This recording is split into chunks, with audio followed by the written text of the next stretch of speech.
नमस्कार, आप सभी का स्वागत हमारे खास कार्यक्रम किसान प्रश्न मंच में। मैं हूं मुकुल शर्मा। किसान प्रश्न मंच का कारवा पहुंचा है पंजाब के लुधियाना जिले में। जी हां, और अगर लुधियाना की बात की जाए, इस वक्त हम मौजूद हैं पोवात में।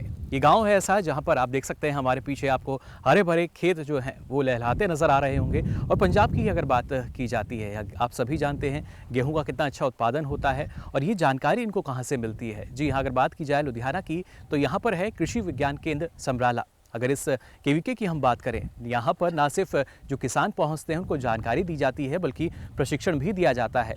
और ख़ासतौर से जिस तरीके से हमारी सरकार जैविक खेती को बढ़ावा दे रही है, उसके लिए भी यहाँ पर किसान प्रशिक्षण लेते हैं। और उसके बाद सबसे खास बात जो है इस केवीके की वो ये कि जो किसानों के उत्पाद हैं उनके लिए यहाँ पर बाकायदा एक दुकान की व्यवस्था की गई है, जिस पर किसान जो हैं अपने उत्पाद की बिक्री भी कर सकते हैं। तो ये अभी आपने जाना किस तरीके से केवीके काम कर रहा है, लेकिन जो किसान हैं हमारे, उनको कितनी जानकारी है ये थोड़ा सा परखने की हम कोशिश करेंगे। और आज के कार्यक्रम में हमारा जो विषय है वो मुख्य तौर पर रहेगा रबी फसलों की खेती पर। यानी सबसे पहले हम सवाल पूछेंगे गेहूं और सरसों को लेकर, जानेंगे कितनी जानकारी हमारे यहाँ जो किसान है उनको है। लेकिन कार्यक्रम में सबसे पहले आपका परिचय करा देते हैं हमारे विशेषज्ञों से। मैं डॉक्टर राजबीर सिंह, मैं कृषि प्रौद्योगिकी अनुप्रयोग संस्थान लुधियाना में निदेशक पद पर विराजमान हूँ। मैं मनिंदर कौर, शिष्य विज्ञान, पंजाब कृषि विश्वविद्यालय लुधियाना से। सुभाष शर्मा, वानिकी विशेषज्ञ, कृषि विज्ञान केंद्र सहयोगी निदेशक, ट्रेनिंग कृषि विज्ञान केंद्र समराला। करुण शर्मा, सहायक प्रोफेसर, खेतीबाड़ी मशीनरी विशेषज्ञ, कृषि विज्ञान केंद्र समराला। तो मैं चाहूँगा एक बार जोरदार तालियां बजाकर स्वागत किया जाए हमारे विशेषज्ञों का। तो जैसा हमने आपको बताया, पंजाब में हम पहुंचे हुए हैं और आप देख पा रहे होंगे हमारे साथ जो किसान हैं, सफल किसान यहाँ पर हमारे साथ सभी मौजूद। उनके लिए हमारे पास कई सवाल हैं और बिना देरी के अब शुरुआत करते हैं सवाल जवाब की। तो पहला सवाल यहाँ मौजूद मेरा किसानों से गेहूँ की अगर बात की जाती है, जिसको पंजाब में कनक हमारे जो किसान हैं वो कहते हैं, गेहूँ की बेहतर उपज के लिए किन बातों का ख्याल हमारे किसानों को रखना चाहिए? हाथ आप खड़ा कर सकते हैं। अगर हम चाहते हैं कि बेहतर उपज हो हमारी गेहूं की फसल की, तो उसके लिए हमें किन बातों का ख्याल रखना चाहिए? चलिए, अब धीरे धीरे जो हाथ हैं वो यहाँ खड़े हो चुके हैं और पहली पंक्ति से हम शुरू करते हैं, फिर कोशिश करेंगे पीछे चलने की। लेकिन पहली पंक्ति में जो किसान हैं उनसे जवाब हम जानते हैं। मैं चाहूँगा आप खड़े हो जाएं। नाम बता दीजिए अपना। मेरा नाम है परमजीत ਸਿੰਘ, ਪਿੰਡ ਪਵਾਤ ਆ ਜੀ ਮੇਰਾ जी ਤੇ ਜ਼ਿਲ੍ਹਾ ਲੁਧਿਆਣਾ ਜੀ। जी ਤੇ ਜਿਹੜਾ ਮੈਂ ਕਣਕ ਬਾਰੇ ਗੇਹੂੰ ਬਾਰੇ ਪਤਾ ਕਰ ਰਹੇ ਹੋ ਤੁਸੀਂ, जी ਇਹਦੇ ਬਾਰੇ ਹੈਗਾ ਵੀ ਬਿਜਾਈ ਵੇਲੇ ਸਹੀ ਬੱਤਰ ਹੋਣੀ ਚਾਹੀਦੀ ਆ जी ਤੇ ਉਸ ਤੋਂ ਬਾਅਦ ਉਹਦਾ ਸਹੀ ਟਾਈਮ ਤੇ ਨਦੀਨਨਾਸ਼ਕ ਦਵਾਈਆਂ ਦੀ ਸਪਰੇਅ ਕਰਨੀ ਚਾਹੀਦੀ ਆ, ਕਿਉਂਕਿ ਜਦੋਂ ਵੀ ਦਵਾਈਆਂ ਨਦੀਨਨਾਸ਼ਕ ਦੀਆਂ ਸਹੀ ਟਾਈਮ ਤੇ ਪੈਣਾ ਤੇ ਜੋ ਵੀ ਬਿਮਾਰੀ ਆ, ਉੱਲੀਨਾਸ਼ਕ ਬਿਮਾਰੀਆਂ ਨੇ, ਉਹਨਾਂ ਦਾ ਵੀ ਸਹੀ ਟਾਈਮ ਤੇ ਉਪਚਾਰ ਕੀਤਾ ਜਾਵੇ ਤਾਂ ਵਧੀਆ ਝਾੜ गेहूं ਦਾ ਲਿਆ ਜਾਏਗਾ, तब अच्छी फसल ली जा सही है। चलिए, बैठ सकते हैं आप। तो पहला जवाब जो है वो हमें यहाँ मिला। आगे बढ़ते हैं, एक हाथ और खड़ा किया गया था। मैं चाहूँगा आप खड़े हो जाएं। जी, नाम बता दीजिए अपना। ਮੇਰਾ ਨਾਮ ਹਰਦੀਪ ਸਿੰਘ ਮਾਨ ਆ, ਮੈਂ ਪਿੰਡ ਪੌਤ ਤੋਂ ਬਿਲੋਂਗ ਕਰਦਾ ਹਾਂ। जी ਹਾਂਜੀ, जी हरदीप जी, किन किन बातों का ख्याल रखना चाहिए? ਇੱਕ ਤਾਂ ਸਭ ਤੋਂ ਪਹਿਲਾਂ ਆਪਾਂ ਨੂੰ ਖੇਤ ਦੀ ਵਹਾਈ ਕਰਨੀ ਚਾਹੀਦੀ ਆ। ਨੰਬਰ 2 ਤੇ ਮਿੱਟੀ ਟੈਸਟ ਕਰਨੀ ਚਾਹੀਦੀ ਆ। ਫਿਰ ਆਪਾਂ ਨੂੰ ਕਿਹੜਾ ਵੀ ਆਪਾਂ ਬੀਜਣਾ, ਉਹਦੇ ਵਿੱਚ ਜਿਵੇਂ ਨਵੇਂ ਵੀ ਆ ਜਾਂ ਸੋਧਦੇ ਹੋਏ ਵੀ ਆਪਾਂ ਨੂੰ ਉਹ ਬੀਜਣੇ ਚਾਹੀਦੇ। जी, मिट्टी की जांच कराते हैं यानी आप? ਹਾਂਜੀ ਹਾਂਜੀ, ਮਿੱਟੀ ਦੀ ਜਾਂਚ। चलिए, बिल्कुल। देखिए कितने जागरूक किसान हैं हमारे यहाँ पर। एक और हाथ पीछे खड़ा किया गया था, उनके पास चलते हैं, उनसे जानने की कोशिश करेंगे किस तरीके से बेहतर उपज ली जा सकती है। गेहूं की लगातार हम बात कर रहे हैं, अच्छा खासा उत्पादन जो है वो पंजाब से होता है। मैं चाहूँगा आप खड़े हो जाएं। जी, नाम बता दीजिए अपना। मैं जसबीर सिंह कलाल। जी। सब तो पहले तो यही है जो साड़ी धरती है, मिट्टी ਉਹਦੀ ਚੰਗੀ ਤਰ੍ਹਾਂ ਵਹਾਈ ਕਰਕੇ जी तो ਸਭ ਤੋਂ ਪਹਿਲੇ ਸਾਨੂੰ ਜਿਹੜਾ ਬੀਜ ਹੈ ਉਹ ਨਰਵਾ ਚਾਹੀਦਾ। ਜੋ ਸਾਨੂੰ ਬੀਜ ਚੰਗਾ ਹੋਏਗਾ ਤਾਂ ਸਾਡੀ ਉਪਜ ਚੰਗੀ ਹੋਏਗੀ। ਉਹ ਸਾਨੂੰ ਖੇਤੀਬਾੜੀ ਯੂਨੀਵਰਸਿਟੀ ਤੋਂ ਵਿਗਿਆਨੀ ਤੋਂ ਪੁੱਛ ਕੇ ਜੋ ਸੀਡ ਹੈ जी। ਉਹ ਸਭ ਤੋਂ ਬਿਹਤਰ ਬੀਜਣਾ ਚਾਹੀਦਾ, ਜਿਹਦੇ ਨਾਲ ਸਾਡੀ ਉਪਜ ਚੰਗੀ ਹੋਵੇ। चलिए, बिल्कुल बेहतर बीज का यानी चयन करना चाहिए। 3 जवाब हमें मिल चुके हैं। अब सीधा रुख करेंगे जो हमारे विशेषज्ञ हैं आपसे। हम डॉक्टर साहब जानना चाहेंगे, अगर बात कही जाती है, क्योंकि जिस तरीके से बेहतर उपज हमें लेनी है, बेहतर बीज की बात आती है, और यहाँ वही किसानों ने जो हमें जवाब दिए, 3 जवाब हमें मिले। मैं जानना चाहूँगा इन 3 जवाब में सबसे सटीक जवाब आपको कौन सा लगता है? इन तीनों में से जो सरदार परमजीत सिंह ने जवाब दिया वो सबसे सही है, क्योंकि बीज के साथ साथ जो है वो नदीन इस फसल में ज़्यादा नुकसान करते हैं अगर उनकी रोकथाम ना की जाए। यानी जो पहला जवाब हमें मिला वो हमारे किसान कप का हकदार। मैं चाहूँगा जोरदार तालियां बजा दीजिए इनके लिए, और आप आगे आ जाइए हमारे पास, क्योंकि ये बन चुके हैं हमारे किसान कप के हकदार। बहुत बहुत बधाई आपको। बिल्कुल बैठ सकते हैं आप। तो यहाँ अभी हमने जाना कैसे हमारे किसान बेहतर उपज ले सकते हैं, लेकिन आपसे हम जानना चाहेंगे, अगर बेहतर उपज की बात कही जाती है तो और किन बातों का ख्याल रखें हमारे किसान?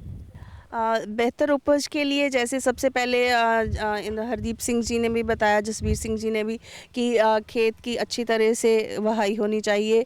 बीज जो है वो सबसे बड़ा रोल निभाता है इसमें।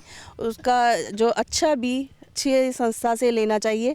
उसके बाद जो है बिजाई के समय ही जो है ये हम कर सकते हैं। उसके बाद बोने के समय हमें नदीन नाशक जो है वो पहले ही कर लेना चाहिए, क्योंकि बहुत सारी समस्या पंजाब में ऐसी है कि जो नदीन नाशक हम बीज उपज के बाद यूज़ करते हैं उनसे वो मरता नहीं है, बहुत समस्या है। इसके लिए हम कहते हैं कि पहले ही जब बिजाई के 24 घंटे के अंदर अंदर ही आप नदीन नाशक जो पेंडिमेथिलिन नाम की दवाई आती है उसका इस्तेमाल कर रही, उससे जो है काफ़ी हद तक जो है नदीन की जो समस्या है इस फसल में से वो काबू में रहती है और जो उपज बेहतर हो जाती है। चलिए बिल्कुल, तो देखिए किस तरीके से उपज बेहतर हो सकती है, ये ना सिर्फ हमारे किसान भाइयों ने भी बताया बल्कि उनके जवाब को पूरा किया हमारे विशेषज्ञों ने। अब बढ़ते हैं अपने अगले सवाल की ओर, और अगला सवाल मेरा यहाँ मौजूद तमाम किसानों से। सरसों की अगर हम बात करते हैं तो सरसों की फसल में लगने वाले प्रमुख कीट कौन से और उनकी रोकथाम कैसे की जाए? सोच में है थोड़ा सा हमारे किसान भाई, ऐसा नहीं कि इनको जानकारी नहीं, जानकारी पूरी हमारे किसानों को। हाथ आप खड़ा कर सकते हैं, सरसों की फसल में लगने वाले प्रमुख कीट और उनकी रोकथाम। चलिए, जो पहली पंक्ति में बैठे हैं देखिए वो हर बार हाथ खड़ा कर रहे हैं, लेकिन इस बार मैं पीछे जाना चाहूँगा, आपके पास जरूर लौट कर आऊँगा। किसानों में देखिए इतना उत्साह है, वो अब सीट से खड़े हो रहे हैं, लेकिन इस बार थोड़ा पीछे चलते हैं, जानने की कोशिश करते हैं जो किसान है उनको कितनी जानकारी यहाँ पर है। जी ਗੁਰਵਿੰਦਰ ਸਿੰਘ ਜੀ ਪੁਆਤ। जी ਆਪਣੇ ਸਭ ਤੋਂ ਜ਼ਿਆਦਾ ਤੇਲਾ ਹੀ ਪੈਂਦਾ ਜੀ ਸਰੋਂ ਦਾ। तेला ਹਾਂਜੀ, ਤੇਲੇ ਦੇ ਸਪਰੇਅ ਆਪਾਂ 2 ਕਰ ਦਈਏ, ਠੀਕ ਆ ਜੀ, ਝਾੜ ਵਧੀਆ ਹੁੰਦਾ जी ਹਾਂਜੀ। ਤੇਲਾ ਸਭ ਤੋਂ ਮੇਨ ਹੈ ਇਹਦੇ, ਹੋਰ ਕੋਈ ਐਡੀ ਪੈਂਦੀ ਨਹੀਂ ਬਿਮਾਰੀ ਜੀ। तेला प्रमुख ਹਾਂਜੀ ਤੇਲਾ। जी चलिए बिल्कुल, ये एक बैठ सकते हैं आप, एक जवाब ये मिला। और एक और हाथ खड़ा किया गया था, लगातार ये हमें यहाँ जवाब दे रहे हैं। हालांकि और भी किसान हैं जो कुछ कहना चाह रहे हैं, लेकिन उनके पास भी हम चलेंगे, कुछ कहना चाहते हैं, क्या वो है जवाब हमें मिल पाता है नहीं, ये हम कोशिश कर लेते हैं। मैं चाहूँगा अगर आप खड़े हो जाएं, आप जवाब देना चाहेंगे हमें कुछ? दादा जी दसो। कौन से प्रमुख कीट हैं सरसों की फसल के? ਆਹੀ ਤੇਲੇ ਹੀ ਪੈਂਦਾ ਜੀ, ਇਹਨੂੰ ਤਾਂ ਹੋਰ ਤਾਂ ਕੁਛ ਨਹੀਂ, ਕੋਈ ਰੋਹ ਦੀ ਪਾਉਣ ਦੀ ਲੋੜ ਨਹੀਂ ਵਾਲੀ। जी, उसकी रोकथाम कैसे कर सकते हैं? ਉਹ ਤੇਲੇ ਦੀ ਸਪਰੇ ਕਿਉਂ ਕਰ ਦੋ ਮਾੜੀ ਜੀ, ਵੈਸੇ ਸਪਰੇ ਵੀ ਘੱਟੇ ਆ, जी ਘੱਟ ਪੈਸੇ ਦੀ ਆਉਂਦੀ ਆ बस। ऐसे रोकथाम हो जाएगी। हाँ जी चलिए बिल्कुल बैठ सकते हैं आप। देखिए जो किसान है जानते ज़रूर हैं, लेकिन हाथ जो है वो सभी ने खड़ा नहीं किया। एक और जवाब ले लेते हैं, मैं चाहूँगा आप खड़े हो जाएं। जी ਮੇਰਾ ਨਾਮ ਹਰਦੀਪ ਸਿੰਘ ਮਾਨ ਹੈ, ਮੈਂ ਪਿੰਡ ਪਵਾਤ ਤੋਂ ਬਿਲੋਂਗ ਕਰਦਾ। जी ਸਰੋਂ ਤੇ ਤੇਲਾ ਪੈਂਦਾ ਜੀ जी ਬੀਜਣ ਤੋਂ ਬਾਅਦ ਜਦੋਂ ਫੁੱਲ ਕੱਢਦੀ ਆ ਸਰੋਂ, ਹਨਾ, हम्म ਉਸ ਦੇ ਉੱਤੇ ਆਪਾਂ ਵਧੀਆ ਕੋਈ ਯੂਨੀਵਰਸਿਟੀ ਨਾਲ ਰਿਲੇਟਡ ਆਪਾਂ ਸਪਰੇਅ ਕਰ ਸਕਦੇ ਹਾਂ, ਜਿਵੇਂ ਕਟਾਰਾ ਹੋ ਗਈ जी ਜਾਂ ਹੋਰ ਕਿਸੇ ਕੰਪਨੀ ਜਿਹਨੂੰ ਯੂਨੀਵਰਸਿਟੀ ਰਿਕਮੈਂਡ ਕਰਦੀ ਹੈ ਕਿ ਵੀ ਆ ਸਰੋਂ जो ਆਪਾਂ। कृषि वैज्ञानिक सलाह देते हैं हमारे। ਹਾਂਜੀ ਹਾਂਜੀ जी ठीक है। चलिए बिल्कुल, उनकी सलाह के आधार पर ही हमें छिड़काव करना चाहिए अगर हम चाहते हैं कि जो हमारी समस्या है उसका निदान हो सके। तो ये जवाब मिला। अब रुक करते हैं हमारे जो विशेषज्ञ हैं उनका, उनसे हम जानने की कोशिश करते हैं। आपसे हम जानना चाहेंगे, अगर बात की जाती है सरसों की, और जैसा हमने यहाँ जवाब इनसे लिया, तो किस तरीके से कौन से और प्रमुख कीट हैं? और सबसे पहले शायद हमारे जो किसान भाई हैं वो जानना चाह रहे हैं कि इनमें से इस बार कौन है हमारे किसान कप का हकदार? इस बार सरदार हरदीप सिंह जी हैं, उन्होंने सही जवाब दिया, क्योंकि उन्होंने एक कीटनाशक का भी नाम लिया है कि कौन सी दवाई जो है कीटनाशक है हम इस्तेमाल कर सकते हैं उसकी रोकथाम के लिए। तो जोरदार तालियां बजा दीजिए हरदीप जी के लिए। मैं चाहूँगा आप आ जाएं हमारे पास आगे, और ये बन चुके हैं हमारे किसान क्लब के हकदार। बहुत बहुत बधाई, आप बैठ सकते हैं जी। तो देखिए 2 सवाल अभी तक हम पूछ चुके हैं, जवाब हमें मिला। यहाँ आपसे भी हम जानना चाहेंगे, जिस तरीके से हमारे किसानों ने तो जवाब दिया, लेकिन सभी किसान भाइयों के हमें हाथ जो है वो उठे नज़र नहीं आए। आपसे जानना चाहेंगे कितनी जानकारी किसानों को होती है, और ख़ासतौर से कृषि विज्ञान केंद्र की अगर बात की जाए, कितनी जानकारी लगातार किसानों को दी जा रही है वहाँ से?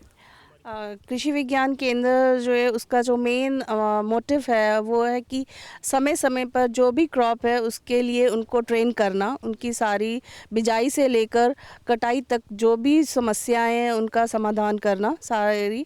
जैसे इन सरसों की बात की हमने, सरसों में पंजाब कंडीशंस में ज़्यादा जो है वो जो ये तेला बोलते हैं, एक्चुअली वो होता है चेपा, उसको साइंटिफिकली चेपा बोलते हैं। वो उसकी प्रॉब्लम ज़्यादा आती है। और कोई इतनी प्रॉब्लम आती नहीं है इस क्रॉप में। और इसके जैसे इन्होंने बोला कि एक्टारा रिकमेंडेड है, और उसके साथ एक इंसेक्टिसाइड कीटनाशक और है, रोगर है, उसके भी रिजल्ट्स जो है वो काफ़ी अच्छे हैं। उनका एक स्प्रे से और कर सकते हैं हम उनकी। और मैं किसान भी भाइयों को ये भी बताना चाहूँगी कि जो हम करते हैं कीटनाशक, उनके लिए पानी की जो है वो 80 से 100 लीटर पानी ही लगता है, वो ज़रूर लगाएं उनका अच्छे तरीके से समाधान करने के लिए। क्योंकि अगर हम पानी कम लगाते हैं तो जो दवाई हम इस्तेमाल कर रहे हैं उसका काम करने की विधि जो है वो पूरे तरीके से पूरी नहीं होती, तो असर जो है वो कम रह जाता है जी। इसलिए सही समय पर, जैसे अभी ये जो सीज़न चल रहा है इस समय इसका जो अटैक होता है, तो किसान भाइयों को विनती है कि अपने खेतों में जाएं, जहाँ सरसों बोइए, सर्वेक्षण करें, और जहाँ भी शुरुआत में इसका जो कंट्रोल हो जाए तो ये बहुत अच्छा रहता है। अगर अगर बढ़ सरदार जाए तभी होगा अगर शुरुआत में इसकी रोकथाम हमारे बिल्कुल, किसान इसके कर लें। शुरुआत में ही जी। रोकथाम कर ली जाए तो अच्छा, खर्चा भी कम होगा और जो नतीजा है वो भी अच्छे आएंगे। बिल्कुल अच्छे परिणाम हमारे सामने आ सकेंगे और खास तौर से जो लागत है हमारे किसानों की वो भी कम हो सकेगी। तो 2 सवाल अभी तक हम यहाँ पूछ चुके हैं। अब बढ़ते हैं अपने अगले पायदान पर, यानी अगले सवाल पर। और यहाँ मौजूद जो हमारे किसान हैं उनसे अगला सवाल मेरा यही है। अगर हम बात करते हैं, क्योंकि अभी जिक्र हुआ पानी को लेकर भी, यहाँ थोड़ा सा जिक्र हुआ फसल के लिए, अगर हम पानी के प्रबंधन की बात करते हैं, या अगर हम आसान शब्दों में कहें कि अगर हमें पानी की बचत करनी है तो कौन सी विधि सर्वश्रेष्ठ है या अच्छी मानी जाती है सिंचाई के लिए? धीरे धीरे हमारे जो किसान हैं उनके हाथ नजर आ रहे हैं। अगर हमें सिंचाई करनी है पानी की बचत के लिए, कौन सी विधि है सिंचाई करने के लिए जिसमें पानी की बचत की जा सकती है? सोच के थोड़ा सा हमारे जो किसान हैं वो यहाँ जवाब दे रहे हैं, लेकिन कोशिश करते हैं और थोड़ा सा पीछे चलने की। उनके पास हम चलेंगे, जानेंगे उनसे, क्योंकि खासतौर से कुछ युवा जो हैं वो मुझे नज़र आ रहे हैं। आपके पास भी हम ज़रूर आएंगे। देखिए, पहले से ये किसान कप जीत चुके हैं और भी उम्मीद में है, लेकिन कुछ युवा हैं उनसे हम जानने की कोशिश करते हैं, क्योंकि बहुत ज़रूरी, अगर हम बात करते हैं पानी को बचाने की। मैं चाहूँगा अगर आप खड़े हो जाएँ, नाम बता दीजिए अपना। मेरा नाम जसकीरत सिंह, पिंड पवात, जी। जिला लुधियाना। जसकीरत जी, अगर फसलों की अगर हम बात करते हैं, हम चाहते हैं कि पानी की बचत हो, तो किस तरीके से सिंचाई की जाए? ਜ਼ਿਆਦਾ ਫਾਇਦੇ ਵਾਲਾ ਤਰੀਕਾ ਤਾਂ ਜਿਵੇਂ ਡ੍ਰਿਪ ਸਿਸਟਮ ਅਪਣਾਉਣਾ ਚਾਹੀਦਾ ਆਪਾਂ ਨੂੰ ਵੱਧ ਤੋਂ ਵੱਧ। Drip system. ਹਾਂਜੀ ਹਾਂ, ਉਹਦੇ ਨਾਲ ਜੀ। ਪਾਣੀ ਦੀ ਵੱਧ ਤੋਂ ਵੱਧ ਬਚਤ ਹੋ ਸਕਦੀ ਆ जी। ਤੇ ਫਸਲ ਨੂੰ ਪਾਣੀ ਵੀ ਸਹੀ ਲੱਗਦਾ, ਫਸਲ ਦੀ ਉਪਜ ਵੀ ਵਧੀਆ ਹੁੰਦੀ ਆ ਉਹਦੇ ਨਾਲ। ਤੇ ਬਸ ਜ਼ਿਆਦਾ ਸਹੀ ਆ, इस विधि को यानी अपना सकते हैं। ਅਪਣਾ ਸਕਦੇ ਹਾਂ। चलिए, बिल्कुल। ਤੇ ਸਰਕਾਰ ਇਹਦੇ ਉੱਪਰ ਸਬਸਿਡੀ ਵੀ ਦਿੰਦੀ ਆ ਬਹੁਤ, जी, ਉਹਦਾ ਵੀ ਆਪਾਂ ਨੂੰ ਫਾਇਦਾ ਹੋ ਸਕਦਾ। यानी किसानों की मदद भी की जा रही है। ਹਾਂਜੀ ਹਾਂਜੀ। बिल्कुल, लेकिन एक चीज़ आपसे हम पूछना चाहेंगे, जवाब आपको पता था, हाथ नहीं खड़ा किया आपने। मैं थोड़ा शशोपंज सीखा लेकिन थोड़ा मुस्कुराहट में जवाब जरूर आया। बैठ सकते हैं आप। और एक और जवाब जो है वो हम लेने की कोशिश करेंगे। थोड़ा सा पीछे चलते हैं, कुछ और युवा भी हैं यहाँ मौजूद, और ये बेहद ज़रूरी कि जो हमारे युवा हैं वो इस बात को समझे, अगर हमें पानी की बचत करनी है, पानी का बचाव करना है, तो उसके लिए कौन सी विधि महत्वपूर्ण है। मैं चाहूँगा अगर आप खड़े हो जाएँ। जी, पहले नाम बता दीजिए अपना। ਮੇਰਾ ਨਾਮ ਹਰਜਿੰਦਰ ਸਿੰਘ ਜੀ, ਪਿੰਡ ਪੌਤਾ ਜੀ। जी। ਮੈਂ ਜੀ ਬਾਹਰ ਵੀ 10 ਸਾਲ ਆ ਗਿਆ, 12 ਸਾਲ, ਪਰ ਉੱਥੇ ਜਿਵੇਂ ਪਾਣੀ ਦਾ ਵਰਤੋਂ ਕਰਦੇ ਆ, ਉਹਨਾਂ ਫੁਆਰਾ ਸਿਸਟਮ ਆ ਪੂਰਾ, जी। ਠੀਕ ਆ। ਤੇ ਫੁਆਰੇ ਨਾਲ ਹੀ ਪਾਣੀ ਲੱਗਣਾ, ਟਾਇਰ ਲੱਗੇ ਹੋਏ ਨੇ ਆਪਣੇ ਟਰੈਕਟਰਾਂ ਵਾਲੇ। जी। ਐ ਨਹੀਂ ਹੈਗਾ ਵੀ ਇੱਥੇ ਵੀ ਮੋਟਰ ਖੜ ਗਈ, ਇੱਥੇ ਲਾਈਟ ਭੱਜ ਗਈ, ਉਹ ਕੰਮ ਨਹੀਂ ਹੈਗਾ। जी, यानी अच्छे से पानी पहुँचे। ਹਾਂਜੀ ਹਾਂ, ਬਿਲਕੁਲ ਐ ਨਹੀਂ ਹੈਗਾ ਵੀ ਇੱਕ ਖੂੰਜੇ 'ਚ ਪਾਣੀ ਵੱਧ ਖੜ ਗਿਆ, ਇੱਕ 'ਚ ਘੱਟ ਖੜ ਗਿਆ। जी, चलिए, बिल्कुल कोई समस्या यानी नहीं आएगी। ਹਾਂਜੀ ਹਾਂ। बिल्कुल बैठ सकते हैं आप। तो इन्होंने बताया, देखिए किस तरीके से सिंचाई है वो की जा रही है, और ये बेहद ज़रूरी कि जो हमारे किसान हैं उनको जानकारी हो। और आप देख भी सकते हैं, दोनों ने हमें यहाँ बताया कि आप देख सकते हैं किस तरीके से फव्वारा विधि की अगर बात की जाए, वो लगातार सिंचाई की जा रही है, स्प्रिंकलर सिस्टम जिसे कहते हैं, ड्रिप का भी यहाँ जिक्र किया गया। और वाकई जो पंजाब है कुछ मायनों में इसलिए भी हमें आगे नज़र आता है क्योंकि यहाँ के जो किसान हैं इसको आगे लेकर जा रहे हैं, और जो उन्नत विधियाँ हैं सिंचाई की वो लगातार यहाँ अपनाई जाती हैं, जिससे पानी की भी बचत हो और उनकी लागत भी कम हो सके। सिर्फ 2 ही जवाब जो हैं हमें मिल पाए हैं, और अब सीधा रुख करते हैं, हमारे जो विशेषज्ञ यहाँ मौजूद हैं आपसे हम यहाँ जानना चाहेंगे, क्योंकि अगर बात कही जाती है, चलिए एक जवाब जो है और हम यहाँ ले लेते हैं, हालांकि वो पहले से ही किसान कप के हकदार तो बन ही चुके हैं। मैं चाहूँगा खड़े हो जाएं। जी। ਇੱਕ ਤਾਂ ਪਾਣੀ ਦੀ ਬਚਤ ਲਈ ਜਿਹੜਾ ਫੁਆਰਾ ਤੇ ਡ੍ਰਿਪ ਸਿਸਟਮ ਕਹਿੰਦੇ ਆ, ਜੀ। ਇੱਕ ਉਹ ਤੋਂ ਅਲੱਗ ਜਿਹੜਾ ਪੰਜਾਬ ਦੇ ਵਿੱਚ ਚੱਲਦਾ ਲੇਜ਼ਰ ਕਰਾ। ਲੇਜ਼ਰ ਕਰਾ ਦੇ ਨਾਲ ਖੇਤ ਲੇਜ਼ਰ ਕਰਨ ਤੋਂ ਬਾਅਦ ਪਾਣੀ ਦੀ 25% ਬਚਤ ਹੋ ਜਾਂਦੀ ਆ, ਤੇ ਇਸ ਦਾ ਹੱਕਦਾਰ ਜਾਨੀ ਦੂਸਰੇ ਨੇ ਜਿਹੜੇ ਜ਼ਿਮੀਂਦਾਰ ਨੇ ਪਹਿਲਾਂ ਜਵਾਬ ਦਿੱਤਾ। जी, चलिए देखिए अपनी राय बता रहे हैं, बिल्कुल बैठ सकते हैं आप, और काफ़ी अच्छी राय इनकी भी रही और जवाब भी बहुत खूबसूरत मिला इनकी तरफ से। अब हमारे जो विशेषज्ञ आपसे से जानना चाहेंगे हम, जो 3 जवाब मिले हैं, आपको इनमें कौन नज़र आता है हमारे किसान कप का हकदार? जैसे कि परमजीत जी ने बताया है जी। कि इन्होंने ड्रिप और स्प्रिंकलर के बारे में और साथ में जो लेज़र किराए के बारे में बताया है, तो उससे भी 25 से 30% वाकई में बचत होती है। जी। तो जवाब तो इनका सही है। जैसे इन्होंने कहा कि दूसरों को इनाम देना चाहिए, जी। तो ये इनका लेकिन आपसे हम बड़प्पन है। जानना चाहेंगे क्योंकि तमाम दर्शक जो है हमारे वो भी थोड़ा सा सोच रहे होंगे इस वक्त कि कौन बनेगा यहाँ पर हमारे किसान कप का हकदार। अगर आप हमें बता पाएं कि कौन है इस बार हकदार। तो मेरी तरफ से तो परमजीत जी ने जो जवाब दिए हैं दो, जी। तो वो वही हकदार हैं इस कप चलिए के। बिल्कुल जोरदार तालियां बजा दीजिए परमजीत जी के लिए, क्योंकि जो हमारे विशेषज्ञ हैं उनकी राय में वही हैं हमारे किसान कप के हकदार।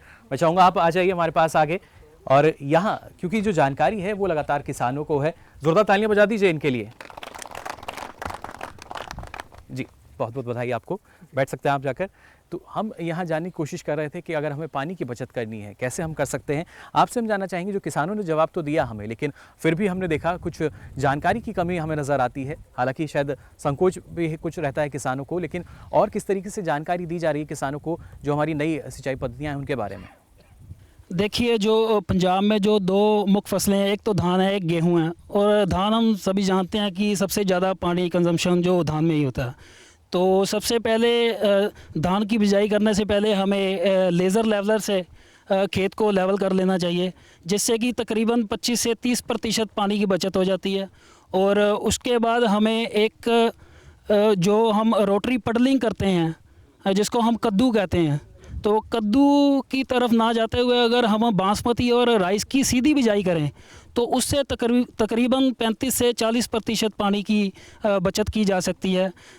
इसके बाद अगर हम गेहूं की बात करें तो उसमें हम बेड प्लांटिंग से बेड के ऊपर जो हम गेहूं की बिजाई कर सकते हैं, तो उससे भी काफ़ी पानी की बचत हो सकती है और जो पैदावार है वो सेम ही रहती है। तो इसके अलावा मैं ड्रिप इरिगेशन, स्प्रिंकलर है, और इस तरीके से हम जो और भी विधियां हैं कई, तो जिसके प्रयोग से हम पानी की बचत कर सकते हैं और सही यूटिलाइज इसका कर सकते हैं। बिल्कुल, वाकई देखिए तमाम विधियां हैं जिनकी बदौलत हम पानी की बचत कर सकते हैं। और ये सिर्फ हमारे जो किसान हैं, ना सिर्फ उनको जानना होगा, बल्कि तमाम जो हमारे दर्शक इस कार्यक्रम को देख रहे हैं उनके लिए भी ये काफ़ी महत्वपूर्ण कि किस तरीके से हम पानी को बचा सकते हैं और अपनी लागत को कम कर सकते हैं। आगे भी कुछ आपसे जुड़े जो सवाल हैं वो इसमें हम पूछेंगे, लेकिन फिलहाल कार्यक्रम में वक्त हो चला एक छोटे से ब्रेक का। जल्द हाजिर होंगे, आप देखते रहिए किसान प्रश्न मंच।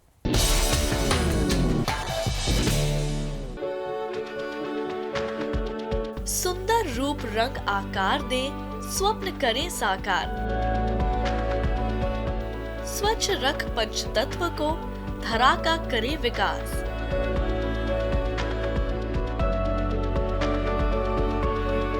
देखिए प्रकृति की ओर, हर गुरुवार सुबह 9:30 पर। महका महका घर आंगन, हरियाली से खिलेगा तन मन। छत पर छोटी सी बगिया, जरूरत भी पूरी, शौक भी पूरा। देखिए छत पर बागवानी, शनिवार सुबह 9 बजे।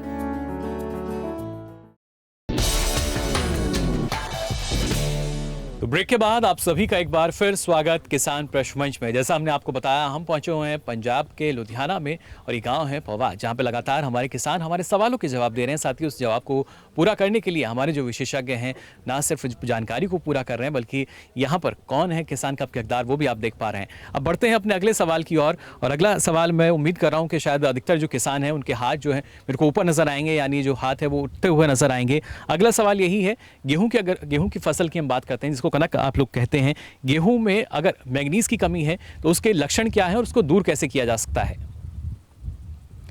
एक हाथ जो है देखिए वो यहाँ पहले ही उठ चुका है। सवाल एक बार फिर मैं दोहरा देता हूँ, अगर पीछे तक आवाज़ ना पहुंची हो। गेहूं में मैग्नीज की कमी को दूर कैसे कर सकते हैं और उसके लक्षण क्या है, कैसे हमें पता चलता है कि अब गेहूं की फसल में मैग्नीज की कमी है।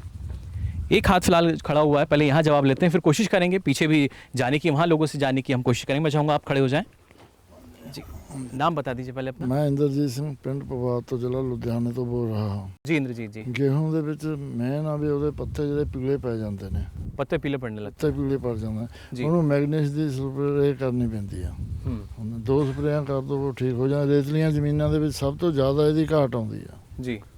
तो 2 स्प्रे करके वो समस्या दूर हो हाँ सकती है। दूर हो जाती है। चलिए बिल्कुल बैठ सकते हैं आप। तो इन्होंने बताया, देखिए किस तरीके से जो मैग्नीज़ की कमी है उसका लक्षण आप भांप सकते हैं, उसके बाद उस कमी को दूर भी हम कर सकते हैं। और कोई आप में से चलिए एक जवाब जो है वो हम पहले पीछे चलते हैं, एक युवा हैं, उन्होंने हाथ खड़ा किया है, उनके पास चलते हैं, उनसे जानने की हम कोशिश करेंगे। जी अपना नाम बता दीजिए पहले। मेरा नाम शरणजीत ਸਿੰਘ ਮਾਨ जी ਪਿੰਡ ਪਵਾਤ। जी ਮੈਗਨੀਜ਼ ਦੀ ਕਮੀ ਹਲਕੀਆਂ ਜ਼ਮੀਨਾਂ 'ਚ ਆਉਂਦੀ ਹੈ ਜੀ। ਮੈਗਨੀਜ਼ ਦੀ ਸਪਰੇਅ ਕਰਨੀ ਚਾਹੀਦੀ ਹੈ जी ਤੇ ਆਰਗੇਨਾਈਜ਼ ਜ਼ਮੀਨ ਤੋਂ ਪਤਾ ਕਰਨਾ ਚਾਹੀਦਾ ਵੀ ਕੀ ਹੋਗਾ। यानी पहले हम जो मिट्टी है उसकी भी जांच करा सकते हैं। उसकी जांच करा सकते हैं। चलिए बिल्कुल बैठ सकते हैं आप। 2 जवाब अभी तक हमें यहाँ मिल चुके हैं, एक और जवाब जो है शायद वो यहाँ किसान देना चाह रहे हैं, उनसे भी हम जवाब ले लेते हैं। मैं चाहूँगा आप खड़े हो जाएं। जी हाँ जी, हरजिंदर ਸਿੰਘ ਪੌਤ ਜੀ। जी ਠੀਕ ਹੈ, ਸਾਡੀ ਜ਼ਮੀਨ ਹੈ ਜਿਵੇਂ ਨੀਵੀਂ ਜਗ੍ਹਾ ਤੇ ਆ ਜੀ। ਠੀਕ ਹੈ ਜੀ, ਹੁਣ ਐਤਕੀ ਜਿਵੇਂ ਮੀਂਹ ਵੱਧ ਪੈ ਗਏ, ਉਹ ਕਣਕ ਪੀਲੀ ਪੈ ਗਈ। ਆਧਾਰ ਦੀ ਲਿਆ ਕੇ ਅਸੀਂ ਆਧਾਰ ਕੰਪਨੀ ਦਾ ਉਹ ਡੱਬੇ ਪਾਏ ਆ, ਉਹਦੇ ਨਾਲ ਬਿਲਕੁਲ ਸਹੀ ਹੋਈ ਆ। ਉਦੋਂ ਪਤਾ ਲੱਗ ਗਿਆ ਵੀ ਹਾਂਜੀ ਵੀ ਇਹਨੂੰ ਆ ਕਮੀ ਹੈ। चलिए बिल्कुल, ये हमें बता रहे हैं कि कमी इनको क्या नज़र है और कैसे इन्होंने समाधान किया। लेकिन लगातार हम यही कहते हैं, जो हमारे विशेषज्ञ यानी जो कृषि विशेषज्ञ हैं वो सलाह देते हैं हमारे किसानों को, वो ज़रूर माननी चाहिए। और हम भी अब रुख करते हैं जो हमारे विशेषज्ञ यहाँ पर हैं, आपसे हम जानना चाहेंगे जो हमें जवाब मिले हैं इनमें कौन आपको लगता है कि किसान कब का हकदार है। इंद्रजीत सिंह जी जो सब तो पहला जिन्होंने जवाब दिया वो सही जवाब था उनका बिल्कुल कि कैसे आती है जी, यानी ये हमारे किसान कब के हकदार हैं। बिल्कुल जोरदार तालियां बजा दीजिए इंद्रजीत जी के लिए। मैं चाहूँगा आप आ जाएं थोड़ा हमारे पास आगे, क्योंकि ये भी बन चुके हैं किसान कब के हकदार। तालियां ज़रूर बजा दीजिए इनके लिए। बिल्कुल बैठ सकते हैं आप। तो यहाँ हमने बात की मैग्नीज़ की कमी की। आपसे हम जानना चाहेंगे जो बाकी किसान भाई हैं, जानकारी उनको भी है, लेकिन तमाम, क्योंकि गेहूं जो है एक हमारी प्रमुख खाद्यान्न फसल है और उसमें ज़रा सी भी कुछ समस्या आई तो कहीं ना कहीं उत्पादन पर उसका असर पड़ता है। कैसे इस समस्या को हमारे किसान दूर कर सकते हैं। मैं बताना चाहूँगी किसान भाइयों को कि मैग्नीज़ की जो कमी है वो ज़्यादातर जहाँ पे रेतली, जैसे इन्होंने बताया कि रेतली ज़मीन जो होती है उसमें आती है। और इसके लक्षण है कि जो बीच वाली जो नाड़ियाँ हैं उनके बीच जो जगह होती है वो पीली पड़ती है। और जो पौधा है, पौधे के जो बीच वाले पत्ते होते हैं, ना तो ऊपर वाले पत्ते पीले पड़ते हैं ना नीचे वाले, जो बीच वाले पत्ते हैं सबसे पहले उनके ऊपर जो है वो धारियाँ पड़ती हैं। पहले पीले रंग की होती है, फिर वो पूरे पत्ते पे बन जाती हैं। पहले गोल गोल धब्बे बनते हैं, फिर वो पूरी धारियाँ बन जाती हैं। तो इसके लिए कि ज़्यादातर ये हमें दिखाई देती है जब हम पहला पानी लगाते हैं। पहले पानी के लगाने के बाद ही ये घाट जो कमी है इसके लक्षण आने शुरू हो जाते हैं, तब आप सर्वेक्षण करें। और इसका जो है कि किससे समाधान करना है वो है मैग्नीज सल्फेट 0.5%। 0.5% का आप कह सकते हो कि आधा किलो मैग्नीज सल्फेट जो मार्केट से मिलता है उसको 100 लीटर पानी के घोल में हमने घोल के उसका घोल बना के पहले बाहर घोल बनाना है, फिर उसका जो छिड़काव करना है। तो छिड़काव जो करना है वो उस समय जब पहला पानी देते हैं कनक को, गेहूं को, तब मौसम जो है वो ज़्यादा क्लियर नहीं होता, आसमान में बादल बने रहते हैं। तो कोशिश करें कि जिस दिन साफ़ धूप निकली हो, मौसम बिल्कुल साफ़ हो, हवा कि जो है वो गति बहुत कम हो, उसका छिड़काव उस समय करें, दोपहर के समय करें, जो ओस है वो उतर गई हो पौधों से, तो तभी इसका जो है वो हमें फ़ायदा होगा। और ये निर्भर करता है कि कितनी कमी है। अगर तो कम है तो मतलब इसके हम कहते हैं 4 छिड़काव करें, हफ्ते के वक्फे पे 4 छिड़काव करें, जो ये हमारे झाड़ के में कमी का कारण ना बने। जी बिल्कुल, तो इस बात का देखिए हमारे जो तमाम किसान हैं उनको ख्याल भी रखना होगा। लेकिन इसके साथ साथ अगर हम बात करते हैं, क्योंकि हमारी जो फसल है उसमें हम देखते हैं कि जो कीट या बीमारी का भी प्रकोप होता है, तो अगला सवाल मेरा इसी को लेकर है। अगर गेहूं की हम बात करते हैं तो गेहूं की फसल में कौन से कीट हैं जिनका प्रकोप हमें देखने को मिलता है और कौन सी बीमारियाँ हैं। चलिए पीछे से एक बार फिर हम जाएंगे। एक युवा किसान है जिन्होंने हाथ उनका ऊपर मेरे को नज़र आ रहा है, उनके पास हम चलते हैं, उनसे हम जानने की कोशिश करेंगे कौन से प्रमुख कीट हैं। अगर गेहूं की बात की जाती है, प्रमुख फसल हमारी, और उसमें ये ज़रूरी कि कोई भी समस्या ना हो, उसका उत्पादन अच्छा मिल सके और हमारे किसान को मुनाफा हो। जी हाँ जी, मैं शरणजीत ਸਿੰਘ ਮਾਨ जी। पीली कुंडी की समस्या आਉਂਦੀ है जी, ये तो गिल्ट की स्प्रे करनी चाहिए। गिल्ट की स्प्रे, हाँ जी। जी। और कोई किसी कीट या बीमारी का खतरा? और कोई खतरा नहीं, बस ये 2 ही बीमारियाँ रोकथाम हो जाती है। इन 2 का ही है? हाँ जी। चलिए बिल्कुल बैठ सकते हैं आप। इन्होंने बताया। और कोई आप में से हमें बताना चाहेगा? गेहूं की हम यहाँ बात कर रहे हैं। चलिए एक और देखिए किसान है पीछे बैठे हैं, मैं चाहूँगा आप थोड़ा सा इधर आ जाएं हमारे पास। जी नाम बता दीजिए। मेजर सिंह जी, जी पिंड पौता जी। ਇਹਨੂੰ ਪੀਲੀ ਪੂੰਗੀ ਆ ਜਾਂਦੀ ਹੈ ਜੀ ਲਾਸਟ ਜਾ ਕੇ ਕਣਕ ਨੂੰ ਤੇ ਇੱਕ ਤੇਲਾ ਅੱਜ ਕੱਲ੍ਹ पीली मूंगी और तेला। ਹਾਂਜੀ ਇਹ ਤੇਲੇ ਦੀ ਸਪਰੇ ਔਰ ਪੀਲੀ ਪੂੰਗੀ करनी चाहिए चलिए टाइम से यही चलिए। दो बिल्कुल बैठ सकते हैं आप। तो यहाँ देखिए एक और जवाब हमें मिला और कोशिश हम यही कर रहे थे ज़्यादा से ज़्यादा जवाब जो है वो मिल पाएँ। कुछ और भी किसान हैं उनसे भी हम जानने की कोशिश कर रहे थे। आप में से कोई बता पाएगा कौन से प्रमुख जो रोग हैं और वो हैं, बता पाएंगे आप हमें? चलिए, एक संकोच है शायद जो किसान हैं हमारे, हालांकि जो आप पंजाब में आएंगे तो बड़ा हरफन मौला माहौल जो है वो आपको देखने को मिलता है, लेकिन जब बात जानकारी की हो तो यहाँ पर थोड़ा सा अभाव हमें नज़र आ रहा है। जो किसान हैं वो लगातार हाथ यहाँ उनके उठे हुए नज़र नहीं आ रहे हैं। आपसे हम जानना चाहेंगे, अगर बात की जाती है जैसे हमने पूछा कि प्रमुख बीमारियों की बात की जाए, कीटों की बात की जाए, 2 जवाब हमें मिले हैं। कौन है इस बार हमारे किसान कप का हकदार? जो जिन्होंने 2 नंबर पे जवाब दिया, नाम उनका मुझे नेत्र सिंह बोला शायद उन्होंने, पीछे जो थे। हाँ, उनका सही जवाब था। तेला और पीली कुंगी जो इस समय पे इन गेहूं की फसल पे जो ज़्यादा हमला इन दोनों का हो सकता है। चलिए, बिल्कुल, यानी इस बार जो दूसरे नंबर पर हमें जवाब दिया था वो जवाब हमारे विशेषज्ञों की नज़र में एक सही जवाब। मैं चाहूँगा ज़ोरदार तालियां बजा दीजिए इनके लिए। आप आ जाइए हमारे पास आगे। देखिए, तालियां ज़रूर बजा दीजिए, पीछे बैठे थे लेकिन फिर भी इनकी तरफ से जो जवाब आया वो एक सही जवाब लगा हमारे विशेषज्ञों का। बहुत बहुत बधाई आपको किसान कप जीतने पर। बैठ सकते हैं आप पीछे। तो यहाँ पर आपने देखा कितनी जानकारी हमारे किसानों के है और वो बता रहे हैं कि अगर कौन सा कीट है, कौन सी बीमारी, उसके लिए क्या करना चाहिए। पूरी जानकारी किसानों को आपसे हम जानना चाहेंगे, और क्योंकि कुछ और भी यहाँ जो किसान हैं वो भी शायद ये जानना चाह रहे होंगे, साथ ही हमारे दर्शक भी, कौन से प्रमुख कीट हैं जो गेहूँ की फसल पर उनका प्रकोप होता है और कौन सी बीमारियाँ। इस समय जो गेहूं की फसल है उस पे जो है वो चेपे का ज़्यादा हमला होता है, जिसको ये आम जो लोकल लैंग्वेज में किसान भाई है वो तेला बोल देते हैं। तो इसके लिए जो स्प्रे हमने बोली है वो एक्टारा है, पर इसकी जो जैसे सरसों में उसकी डबल डोज होती है, उसमें 40 ग्राम डालते हैं। गेहूं में हम जो है वो इसकी डोज़ कम करते हैं, 20 ग्राम जो है वो सिफारिश की जाती है। और इसका जो है कि 40 से प्रतिशत जब हमें लगे कि 40 भुट्टो जो पौधे हैं उनके ऊपर हमें इसका हमला नज़र आए तभी हमें इसकी स्प्रे कर देनी चाहिए। तो इसके लिए एक तो है एक्टारा, वो हम 40 ग्राम बोलते हैं। दूसरी है रोगर, वो हम 150 ml बोलते हैं कि वो जो दवाइयाँ हैं कीटनाशक हैं इनका इस्तेमाल कर सकते हैं। और इसकी रोकथाम के लिए मैं फिर से किसान भाइयों को बेनती करूंगी कि जब भी हमें इसका हमला दिखाई दे, आप इस समय पर इसका हमला बहुत ज़्यादा होता है, तो जब भी हमें ये दिखाई दे सर्वेक्षण करते रहना चाहिए। जब भी हमें आप खेत को हिस्सों में बांट लें, अगर 40 से ज़्यादा पौधों पे हमें इसका हमला दिखाई दे तो हमें इसकी स्प्रे उसी वक्त कर देनी चाहिए। और पानी जो है वो कम नहीं लगाना, हमने पानी 80 से 100 लीटर ही लगाना है।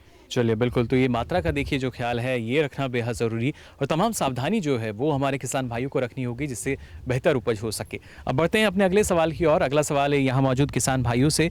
कृषि वानिकी की अगर हम बात करते हैं तो कृषि वानिकी के लिए कौन कौन से वृक्ष जो हैं हमें लगाने चाहिए और इनकी किस्में कौन कौन सी हैं। हाथ आप खड़ा कर सकते हैं। कृषि वानिकी के लिए अगर हमें वृक्ष लगाने हैं, कौन कौन से वृक्ष लगाने चाहिए और इनकी किस्में कौन कौन सी हैं। चलिए, एक बार फिर से जो पहली पंक्ति में बैठे हैं इनका हाथ यहाँ उठा हुआ नज़र आ रहा है, इनसे जवाब लेते हैं, फिर थोड़ा सा पीछे चलेंगे, वहाँ भी जानने की कोशिश करेंगे। मैं चाहूँगा आप खड़े हो जाएं जी।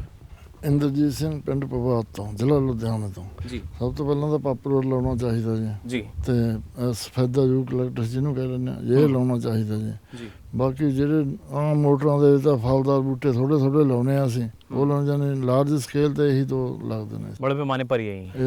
चलिए, बिल्कुल बैठ सकते हैं आप। तो इन्होंने हमें बताया कौन कौन से जो वृक्ष हैं वो लगाने चाहिए। पीछे से एक युवा है लगातार हमें जवाब दे रहे हैं, देखते हैं इस बार उनका जो जवाब है क्या आता है, क्या उनको किसान कप का हकदार बना पाता है या नहीं। जी, मैं शरणजीत सिंह मान जी। पौधे लाने जी पॉपुलर सफेदा जी, ਉਹਦੀਆਂ ਕਿਸਮਾਂ G1 G2 G48 जी। ਵਧੀਆ उपज यानी होती, अच्छी उपज रहती है इनकी, उस बढ़िया पौधा बढ़ता है। चलिए, बढ़वार अच्छी होती है यानी। हाँ जी, हाँ जी, बहुत बढ़िया बढ़वार होती है इसकी। चलिए, बिल्कुल, तो यहाँ बैठ सकते हैं आप। 2 जवाब जो है वो अभी तक हमें मिले हैं, और कोई आप में से बताना चाहेगा अगर हम बात करते हैं कृषि वानिकी की कौन से वृक्ष लगाने चाहिए। जो किसान भाई हैं, देखिए संकोच यहाँ ज़रूर नज़र आ रहा है, हालांकि पहली पंक्ति से लगातार हाथ जो है वो आपको उठते हुए नज़र आ रहे होंगे। एक जवाब फिर भी हम यहाँ लेते हैं। मैं चाहूँगा आप खड़े हो जाएँ। मेरा नाम हरदीप सिंह मान, मैं पिंड पौत तो ਹਾਂਜੀ ਸਰ, ਜਿਵੇਂ ਆਪਾਂ ਵੱਟਾਂ ਦੇ ਉੱਤੇ ਲਾਉਂਦੇ ਆ ਕੈਨੋਲ ਸਪੈਦਾ ਹੋ ਗਿਆ, G48 ਪਾਪੂਲਰ ਹੋ ਗਿਆ ਜੀ, ਇਹ ਕੋਈ ਜ਼ਿਆਦਾ ਫਸਲ ਨੂੰ ਇੰਨੀ ਮਾਰ ਵੀ ਨਹੀਂ ਕਰਦੇ। ਠੀਕ ਹੈ ਜੀ। ਬਸ ਇਹੀ ਆ ਵੀ ਜਿਵੇਂ ਹੁਣ ਫਲਦਾਰ ਬੂਟੇ ਹੋ गए, अमरूद हो गया, ये अपनी मोटर के पाड़ दाले लवा सकते जिथे पानी का हैगा वा जी। हाँ जी, चलिए बिल्कुल, ये देखिए 3 जवाब जो हैं हमें यहाँ मिल चुके हैं। जो विशेषज्ञ हमारे उनके पास हम चलते हैं। डॉक्टर साहब, आपसे हम जानना चाहेंगे सबसे पहले जो 3 जवाब मिले हैं इनमें कौन सा सटीक जवाब जो आपको लगता है हमारे किसान कब का हकदार है? जो तीसरे नंबर पर किसान ने जवाब दिया, मैं उसको सटीक जवाब मानता हूँ जी, और इस कप के वो हकदार हैं। चलिए बिल्कुल, ज़ोरदार तालियां बजा दीजिए इनके लिए। मैं चाहूँगा आप आ जाएं हमारे पास आगे। जो जवाब इनकी तरफ से मिला वो एक सटीक जवाब हमारे विशेषज्ञ की नज़र में, और ये बनते हैं किसान कब के हकदार। ज़ोरदार तालियां बजा दीजिए इनके लिए। सोच में है किसान भाई के वाकई जो इनका जवाब है वो उसके लिए किसान कब मिल रहा है नहीं, लेकिन मैं चाहूँगा तालियाँ ज़रूर बजा दें इनके लिए। जी, बैठ सकते हैं आप।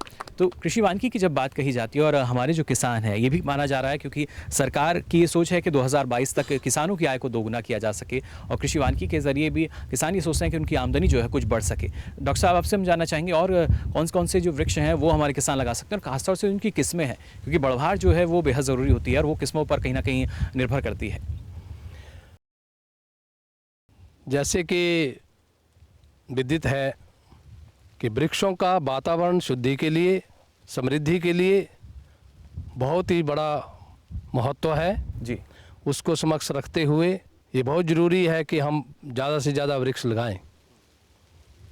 जैसे जिस गांव में हम आज बैठे हैं, इस गांव के किसान इसके पात्र हैं जी प्रशंसा के कि उन्होंने इस गांव में कृषि वानिकी को अपनाया है, चाहे वो पॉपुलर आधारित है या सफ़ेदा आधारित है। जहाँ तक प्रश्न है कि और कौन पौधे लगाए जा सकते हैं जी, कृषि वानिकी के अंतर्गत, जैसे जिसको बर्मा डेक बोलते हैं, मिलिया कंपोजिटा, उसको भी लगाया जा सकता है। इसके साथ में कुछ दूसरे पौधे जिनकी बहुत ही महत्वपूर्ण प्रयोग हैं, उपयोग किए जा सकते हैं। जैसे हम पहले गांव में आंवले का पौधा भी होता था, देसी आंवला, हरड़, बहेड़ा, इस किस्म के जो पौधे हैं आज लुप्त होते जा रहे हैं क्योंकि उनकी महत्ता को हम पूरी तरह नहीं समझ पा रहे हैं। नीम का पौधा, शीशम के पौधे, ये सब पौधे लगाने चाहिए, और जिससे हमें इमारती लकड़ी भी मिलती है जी, हमें उससे जो मेडिसिनल वैल्यू है वो भी मिलती है। इन पौधों को लगाने से हमें एक तो छाया मिलती है, वातावरण शुद्धि होती है, और हमारी जो वातावरण शुद्ध होने से हमारी जो तंदुरुस्ती है वो भी बरकरार रहती है। बिल्कुल, कहीं ना कहीं हमारा स्वास्थ्य पर भी इसका असर पड़ता है, यानी स्वास्थ्य पे बहुत बड़ा असर पड़ता है जी, क्योंकि यही तो हमारी जो अशुद्ध वायु है उसको शुद्ध करते हैं जी, और साथ में हमारे को इसमें बहुत सारे लाभ देते हैं। जैसे इमारती लकड़ी है, इसके लिए हमारी पत्तियां हैं, पत्तियों से हम खाद भी बनाते हैं, पत्तियों ब्रांचेज हैं, उससे हम ईंधन का काम भी लेते हैं। ये सब जितने भी उपयोग हैं ये हमें वनों से मिलते हैं। बिल्कुल, तो देखिए तमाम फ़ायदे जो हैं वो हमारे यहाँ होते हैं, और ये जानना हमारे किसानों के लिए बेहद ज़रूरी कि किस तरीके से ना सिर्फ उनकी आमदनी जो है उसमें सुधार हो सकता है, बल्कि ये हमारी सेहत के लिए, हमारे पर्यावरण की सेहत के लिए भी बेहद ज़रूरी है। आगे भी हमारे किसानों के साथ सवाल जवाब का सिलसिला जारी रहेगा, लेकिन यहाँ रुक रहे हैं एक छोटे से ब्रेक के लिए।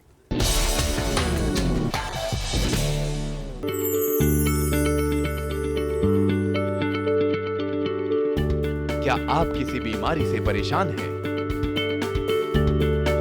चाहते हैं डॉक्टर की सलाह? तो हम हैं आपके साथ, बताएंगे आपको जीने की राह। समस्याएं आपकी, समाधान देश के मशहूर विशेषज्ञों के। घर बैठे बात करें देश के जाने माने डॉक्टरों से। हर शनिवार शाम 6 बजे से 7 बजे तक फोन कर डॉक्टरों से करिए सीधी बात। हमारे लाइव प्रोग्राम स्वस्थ किसान में हमारा टोल फ्री नंबर है 1800-113060। हर गांव पर नजर, हर तकनीक पर पकड़, खबर मौसम की हो या हो हाट बाजार, दिखाएंगे देश की प्रमुख हलचल और खेती किसानी से जुड़ी हर बात। देखिए किसान समाचार रोजाना दोपहर 1:30 पर और शाम 7 बजे। ब्रेक के बाद आप सभी का एक बार फिर स्वागत किसान प्रश्न मंच में। लगातार हमारे किसान भाई जो हैं सवालों के जवाब दे रहे हैं। संकोच थोड़ा सा यहाँ उनमें ज़रूर देखने को मिल रहा है, हालांकि जानकारी जो है कहीं अधूरी भी और कहीं पूरी भी, और उसी को पूरा कर रहे हैं हमारे विशेषज्ञ भी। अब बढ़ते हैं हम अपने अगले सवाल की ओर, और अगला सवाल मेरा यहाँ मौजूद किसानों से अगर बात कही जाती है, क्योंकि हमारे जो किसान है देखिए ना सिर्फ गेहूं की अगर बात की जाए, सरसों की बात की जाए, जानकारी उनको सारी है और यही जानकारी आगे भी उनके लिए काम आती है और इससे फ़ायदा भी उनको पहुंचता है। तो कुछ ऐसे ही सवाल और हम यहाँ पूछने जा रहे हैं अपने किसानों से। अगर धान के पुआल के प्रबंधन की हम बात करते हैं तो धान के पुआल का प्रबंधन कैसे किया जाए और ये करना क्यों ज़रूरी है? तो चलिए, कई हाथ जो हैं वो फिलहाल हमें यहाँ नज़र आ रहे हैं और पहली पंक्ति से इस बार शुरू करते हैं, जानते हैं क्या जानकारी उनके पास। जी, नाम बता दीजिए अपना। मैं नरेंद्रजीत सिंह, वासी ਪਵਾਤ, ਜ਼ਿਲ੍ਹਾ ਲੁਧਿਆਣਾ ਜੀ। ਤਾਨਾਂ ਦੀ ਪਰਾਲੀ ਪਹਿਲੀ ਗੱਲ ਫਸਟ ਆਫ ਹਾਲ ਸਾਡੇ ਪਿੰਡ ਦੇ ਵਿੱਚ ਜੀ ਗੁੱਜਰ ਇਤਨੇ ਜ਼ਿਆਦਾ ਬੈਠੇ ਨੇ, ਤਾਣੀ ਕੱਟਣ ਤੋਂ ਬਾਅਦ ਸਾਰੇ ਗੁੱਜਰ ਫ੍ਰੀ ਖੇਤ ਕਲੀਅਰ ਕਰ ਦਿੰਦੇ ਨੇ ਜੀ। ਸੈਕੰਡਲੀ ਜਿਹੜੀ ਹੈਪੀ ਸੀਡ ਹੈਗੀ ਕਣਕ ਬੀਜਣ ਵਾਲੀ ਮਸ਼ੀਨ, ਜੇ ਉਹਦੇ ਨਾਲ ਕਣਕ ਬੀਜੀ ਜਾਵੇ ਤਾਂ ਉਹਦੇ ਵਿੱਚ ਵੀ ਪਰਾਲੀ ਦੀ ਸਾਨੂੰ ਕੋਈ ਸਮੱਸਿਆ ਨਹੀਂ ਰਹਿੰਦੀ ਹੈਗੀ ਜੀ। ਤੇ ਆਪਣੇ ਘਰ ਲਈ ਵੀ ਪਸ਼ੂਆਂ ਲਈ ਵੀ ਜਿਸ ਨੂੰ ਇਕੱਠੀ ਕਰਕੇ ਕਟਿੰਗ ਕਰਕੇ ਤੂੜੀ ਦੀ ਜਗ੍ਹਾ ਤੇ ਵਰਤ ਲਈਏ ਜੀ ਤਾਂ ਉਹ ਜ਼ਿਆਦਾ ਬੈਟਰ। ਇੱਕ ਜਲਾਉਣੀ नहीं चाहिए, बाकी सारा काम ठीक है। चलिए, बिल्कुल जलाना नहीं चाहिए, लेकिन बाकी जो चीज़ें हैं उनका ख्याल रखना होगा। एक बार फिर और मैं अपना जो सवाल है वो दोहरा देता हूँ। अगर पराली प्रबंधन की हम बात करते हैं वो कैसे कर सकते हैं और ये करना क्यों ज़रूरी है, ये भी काफ़ी महत्वपूर्ण कि हम ज़रूरत को समझें, क्यों ज़रूरी है हमारे लिए। और जो किसान हैं आपकी तरफ से कोई जवाब देना चाहेगा हमें? सोच में यहाँ ज़रूर एक और जो किसान मैं चाहूँगा आप थोड़ा सा इधर आ जाएँ खड़े होकर। जी जी। हाँ जी सर, मेरा नाम ਜਸਕੀਰਤ ਸਿੰਘ, ਪਿੰਡ ਪਵਾਤ ਜੀ। ਤੇ ਆਪਾਂ ਇੱਕ ਤਾਂ ਪਹਿਲਾਂ ਹੈਪੀ ਸੀਡਰ ਰਾਹੀਂ ਆਪਾਂ ਕਣਕ ਦੀ ਬਿਜਾਈ ਕਰਕੇ ਪਰਾਲੀ ਨੂੰ ਵਾਤਾਵਰਨ ਪ੍ਰਦੂਸ਼ਿਤ ਹੋਣ ਤੋਂ ਬਚਾ ਸਕਦੇ ਹਾਂ ਜੀ। ਤੇ ਦੂਸਰਾ ਬੇਲਰ ਨਾਲ ਗੱਠਾਂ ਬੰਨ੍ਹ ਕੇ ਪਰਾਲੀ ਦੀ ਸੰਭਾਲ ਕਰੀ ਜਾ ਸਕਦੀ ਹੈ ਤੇ ਪਸ਼ੂਆਂ ਵਾਸਤੇ ਤੂੜੀ ਦੀ ਜਗ੍ਹਾ ਵਰਤ ਕੇ ਵੀ ਆਪਾਂ ਇਹਦੀ ਸੰਭਾਲ ਕਰ ਸਕਦੇ ਹਾਂ। वहाँ भी इस्तेमाल इसका किया जा सकता है। हाँ जी हाँ, तो ਜਾਂ ਰੋਟਾਵੇਟਰ ਨਾਲ ਵੀ ਆਪਾਂ ਕਣਕ ਬੀਜ ਕੇ ਇਹਦੀ ਪਰਾਲੀ ਦੀ संभाल कर सकते हैं। चलिए, बिल्कुल देखिए जिसका इस्तेमाल भी किया जा सकता है, जिसको हमारे किसान आग के हवाले कर देते हैं, नुकसान बहुत होता है और इसी को लेकर हमने यहाँ सवाल पूछा था। दो जवाब जो हैं वो हमें यहाँ ज़रूर मिले। हालांकि लगातार जो किसान हैं उनके हाथ उठे हुए नज़र आ रहे हैं जो पहले से हमें जवाब दे चुके हैं। एक और जवाब ले लेते हैं हम यहाँ पर। जी, मैं चाहूँगा आप खड़े हो जाएँ। ਮੇਰਾ ਨਾਮ ਹਰਦੀਪ ਸਿੰਘ ਮਾਨ, ਮੈਂ ਪਿੰਡ ਪੌਦ ਦਾ ਰਹਿਣੇ ਵਾਲਾ। ਇੱਕ ਤਾਂ ਆਪਾਂ ਨੂੰ ਕਣਕ ਹੈਪੀ ਸੀਡਰ ਨਾਲ ਬੀਜਣੀ ਚਾਹੀਦੀ ਆ। ਨੰਬਰ 2 ਇਹ ਕਿ ਪਰਾਲੀ ਨੂੰ ਆਪਾਂ ਨੂੰ ਅੱਗ ਨਹੀਂ ਲਾਉਣੀ ਚਾਹੀਦੀ। ਪ੍ਰਦੂਸ਼ਣ ਜਿਹੜਾ ਜ਼ਿਆਦਾ ਫੈਲ ਰਿਹਾ ਇੰਡੀਆ ਦੇ ਵਿੱਚ, ਸਾਰੀ ਆਪਣੀ ਕੰਟਰੀ ਦੇ ਵਿੱਚ ਜੀ, ਤੇ ਉਹਦੇ ਲਈ ਆਪਾਂ ਨੂੰ ਫਾਇਦਾ ਵੀ ਜੇ ਆਪਾਂ ਹੈਪੀ ਸੀਡਰ ਨਾਲ ਬੀਜਦੇ ਹਾਂ ਜਾਂ ਉਹਨੂੰ ਕਟਰ ਫੇਰ ਕੇ ਪਹਿਲਾਂ ਆਪਾਂ ਉਸ ਤੋਂ ਬਾਅਦ हैप्पी सीडर ना बीज सकते हैं जी। बस चलिए, बिल्कुल ये जवाब जो है इनकी तरफ से आया, जो हमारे विशेषज्ञ हैं उनसे हम जानते हैं। डॉक्टर साहब, सबसे पहले हम जानना चाहेंगे कौन, ये जो जानकारी हमें मिली है इनमें कौन है किसान कब का हकदार? इस प्रश्न के जवाब 3 किसानों ने दिए और मुझे लगता है कि जो पहली रो में सरदार इंद्रजीत सिंह बैठे हैं जिन्होंने बिल्कुल स्ट्रिक्ट भाषा में इनको बता दिया कि पराली का कैसे समाधान हो सकता है। मुझे लगता है किसान कप के सबसे ज़्यादा बड़ा अधिकार उनका ही बनता है। चलिए, बिल्कुल जोरदार तालियां बजा दीजिए इनके लिए। मैं चाहूँगा आप आ जाएं हमारे पास आगे, और ये बन चुके हैं हमारे किसान कप के हकदार। बहुत बहुत बधाई आपको, बैठ सकते हैं आप। तो पराली प्रबंधन जो है देखिए बेहद ज़रूरी है, क्या ज़रूरत है इसकी और समझते हैं हमारे विशेषज्ञ से। डॉक्टर साहब, आपसे हम समझना चाहेंगे कैसे प्रबंधन करें इसका किसान और क्यों ज़रूरी? देखो, जैसे मेरे किसान भाइयों ने भी बताया कि आग लगाना है कोई इसका समाधान नहीं है, हमें उसको खेत में ही बांधना पड़ेगा और उसी का यूज़ करना पड़ेगा। और ये गांव का जो पावत गांव है उसके अंदर मैं बताना चाहूँगा कि भाई किसानों ने यहाँ पे हैप्पी सीडर काफ़ी ट्रायल भी लगाए कृषि विज्ञान केंद्र के साथ मिलके और काफ़ी अच्छे रिजल्ट भी रहे हैं। तो सबसे पहला तो उसका सदुपयोग यही होता है कि भाई उसको मतलब जो पुराल है उसके अंदर ही यदि हम उस मशीन के साथ यदि इसकी सोइंग कर दें तो वो एक बहुत बड़ा समाधान हो सकता है। दूसरा, मेरे एक साथी ने बताया था कि बेलर से इसकी गांठें बना के अलग किया जा सकता है और उसका सदुपयोग बाद में अलग अलग प्रबंधन किया जा सकता है। जैसे सब्जियों के अंदर आपने देखा होगा कि यहाँ आसपास कई सब्जियों के भी मतलब चाहे वो मटर हो चाहे आपका आलू हो, उसके अंदर भी इसका जो मल्चिंग कहते हैं पुलाव यूज़ कर सकते हैं और उससे जो पानी से भी बचत होती, पानी भी कम लगता है। नदीन और खरपतवार की जो बात हो रही थी वो भी नहीं मतलब उनका भी कंट्रोल हो जाता है। तो इसके साथ साथ कुछ किसानों ने जैसे अभी बताया कि चारे के लिए तूड़ी बना के भी उसका यूज़ कर सकते हैं और कुछ किसान जो हैं इस गांव का तो मैं नहीं कह सकता, लेकिन और गांवों के अंदर किसानों ने जो मशरूम जो कल्टीवेशन है उसके अंदर भी पराली का काफ़ी यूज़ किया है। मुझे लगता है कि इस सीज़न के अंदर भी काफ़ी आग कम लगी है इस गांव के अंदर, और आने वाले समय में जो ये हमने तरीके बताए हैं और हमारे कृषि विज्ञान केंद्र की तरफ से जो ट्रायल्स भी लगे हैं उनका अनुपालन करते हुए मुझे लगता है आने वाले समय में और ज़्यादा सदुपयोग किया जाएगा और प्रदूषण को, हमारे वातावरण को प्रदूषण से बचाया जाएगा। मैं ऐसी उम्मीद करता हूँ किसानों से। बिल्कुल, उम्मीद हमें भी यही कि जो किसान है वो अपनी एक भूमिका जो है वो यहाँ निभा सकते हैं पर्यावरण को बचाने के लिए, क्योंकि कहीं ना कहीं दारोमदार अगर हम देखें किसानों पर बहुत होता है, और ये एक और जिम्मेदारी कि वो भी यहाँ पर अपनी पूरी जो भूमिका है उनकी वो दें, अपना एक योगदान दें इस पर्यावरण को सुरक्षित रखने के लिए, स्वस्थ रखने के लिए। अब बढ़ते हैं अपने अगले सवाल की ओर। और अभी तक जहाँ आपने देखा कि कहीं ना कहीं अगर हम बात करते हैं जो भी उपज है वहाँ खाद की आवश्यकता जो है वो काफ़ी महत्वपूर्ण हो जाती है। अगला सवाल मेरा इसी को लेकर है, जानते हैं हमारे किसानों के पास और क्या कुछ जानकारी है। गेहूं की अगर हम बात करते हैं तो गेहूं की फसल में खाद प्रबंधन कैसे अपनाना चाहिए? एक हाथ देखिए लगातार जो है मेरे ख्याल से हर एक सवाल पर हमें उठता हुआ नजर आया, इतनी जानकारी यहाँ के किसानों को। लेकिन और थोड़ा सा मैं आसान करने की कोशिश करता हूँ इस सवाल को। गेहूं की फसल की अगर हम बात करते हैं उसमें खाद जो है हमें किस तरह डालना चाहिए, या खाद प्रबंधन की हम बात यहाँ कर रहे हैं, कैसे अपनाना चाहिए? सोच में है यहाँ जो किसान हैं, जवाब उनकी तरफ से हमें इस बार नहीं मिल रहा है कोई भी। हालांकि एक हाथ जो है वो यहाँ खड़ा हुआ ज़रूर दिखा, उठा हुआ नज़र आया। उनके पास चलते हैं और उसके बाद सीधा जो हमारे विशेषज्ञ हैं उनकी तरफ चलेंगे, जानने की कोशिश करेंगे। अब चलिए, हाथ जो है देखिए अब धीरे धीरे जो किसान हैं उन्होंने उठा दिया है, शायद और बेहतर ढंग से सवाल को वो समझे हैं। जानते हैं उनके पास क्या जवाब मिलता है हमें। जी ਗੁਰਵਿੰਦਰ ਸਿੰਘ ਭਵਾ ਜੀ। जी गुरिंदर जी। ਆਪਣੇ ਸਭ ਤੋਂ ਪਹਿਲਾਂ ਤਾਂ ਇਹ ਕਣਕ ਬੀਜਣ ਲੱਗੇ ਜੀ ਆਪਾਂ ਦੇਸੀ ਖਾਦ ਪਾਓ ਇਹ 'ਚ ਜੀ ਵੱਧ ਤੋਂ ਵੱਧ ਜਿੰਨਾ ਹੀ ਪੈਂਦਾ। ਉਦੋਂ ਬਾਅਦ ਡਾਈ ਦੇ ਨਾਲ ਦੂਏ ਦੀ ਲੋੜ ਹੀ ਨਹੀਂ ਪੈਂਦੀ ਜੀ। ਜੀ ਜ਼ਰੂਰਤ ਹੀ ਨਹੀਂ ਪੜਨੀ। ਹਾਂ ਜੀ, ਜ਼ਰੂਰਤ ਨਹੀਂ ਪੈਂਦੀ। ਆਪਾਂ ਦੇਸੀ ਖਾਦ ਦੀਆਂ ਐਤਕੀ 10 ਟਰਾਲੀਆਂ ਕਿੱਲੇ ਵਿੱਚ ਕੱਢੀਆਂ, ਦੂਆ 1.5 ਸਾਲਾ ਮਸਾਂ ਯੂਰੀਆ ਦਾ ਪਿਆ। ਕਣਕ ਪੂਰੀ ਟੌਪ ਦੀ ਦੂਈ ਨੂੰ ਵਧੀਆ ਖੜੀ ਆ, अच्छी हुई है उपज, पूरी टॉप दी खड़ी है जी। चलिए, पूरी टॉप की अच्छी आप ये बता रहे हैं हमें। बिल्कुल बैठ सकते हैं आप। एक जवाब जो है वो हमें यहाँ मिल चुका है। और कोई आप में से जवाब देना चाहेगा? अगर हम बात करते हैं गेहूं की फसल में खाद प्रबंधन की कैसे अपना सकते हैं हमारे किसान। चलिए, सबसे पीछे किसान है, उनकी तरफ से मेरे को हाथ नज़र आया है। मैं चाहूँगा आप इधर आ जाएँ। जी, नाम बताइए अपना। अवतार सिंह पिंड पवात तो जी अवतार जी। जी ਅਸੀਂ ਪਹਿਲਾਂ ਨਾ ਦੇਸੀ ਰਿਓ ਪਵਾ ਕੇ जी ਤੇ ਫਿਰ ਕਣਕ ਦੇ ਉੱਤੇ ਅਸੀਂ ਸਪਰੇਅ ਕਰਕੇ ਜੀ ਮੈਗਨੀਜ਼ ਦੀ ਸਪਰੇਅ ਕਰੀਏ, मैग्नीज का स्प्रे करके। ਹਾਂਜੀ, ਜਾਂ ਅਸੀਂ ਯੂਰੀਆ ਜੈਂਕ ਜੀ ਇਹਦੀ ਰਲਾ ਕੇ ਸਪਰੇਅ ਕਰੀਏ ਅਸੀਂ ਤਾਂ ਅਸੀਂ ਯੂਰੀਆ ਜਿਵੇਂ 3-3 ਥੈਲੇ ਪਾਉਂਦੇ ਨੇ ਕਿਸਾਨ, ਉਹ ਤੋਂ ਬਚਤ ਕਰ ਸਕਦੇ ਨੇ। जो खाद ज़्यादा मात्रा में डाला जाता है उसकी बचत हो ਉਹਦੀ सकती बचत है। हो सकती है ਸਪਰੇਅ ਨਾਲ ही। जी हाँ स्प्रे के जरिए। हाँ जी, स्प्रे के जरिए। चलिए, बिल्कुल बैठ सकते हैं आप भी। इनकी तरफ से जवाब हमें मिला कि जो किसान है वो कई जो कट्टे हैं वो खाद के इस्तेमाल कर देते हैं, बल्कि अगर वो ज़रूरत देखें, अगर मैग्नीज़ की आवश्यकता है तो उसका छिड़काव कर सकते हैं और अपनी लागत को कम कर सकते हैं। इस तरह खाद प्रबंधन जो है हमारे किसान अपनाते हैं। विशेषज्ञ जो हमारे उनके पास हम चलते हैं, उनसे जानने की कोशिश करते हैं। डॉक्टर साहब, अगर खाद प्रबंधन की बात कही जाए, क्योंकि इस पर भी एक अच्छी खासी लागत जो है हमारे किसानों की आती है, इस लागत को कैसे कम करें और एक सदुपयोग की अगर बात की जाती है, जो आवश्यकता है फसल की वो पूरी की जा सके। इसके अंदर जो दो किसान भाइयों ने जो जवाब दिया है मैं उनसे सहमत हूँ। सबसे पहले तो लेकिन मैं चाहूँगा सबसे पहले आप हमें बता दें, सहमत तो आप दोनों से हैं, उनमें किसान कब का मुझे लगता है कि जो तीसरी रो में किसान भाई बैठे हैं वो ज़्यादा हकदार हैं, जो पहले जिनका जवाब मिला, पहले जिनका जवाब था। चलिए, जोरदार तालियां बजा दीजिए इनके लिए। मैं चाहूँगा आप आ जाएं हमारे पास आगे। जो जवाब इन्होंने दिया वो हमारे विशेषज्ञ की नज़र में एक सही जवाब। जोरदार तालियां बजा दीजिए इनके लिए। बहुत बहुत बधाई आपको। बैठ सकते हैं आप। तो जवाब हमें यहाँ मिल चुका है। जी डॉक्टर साहब।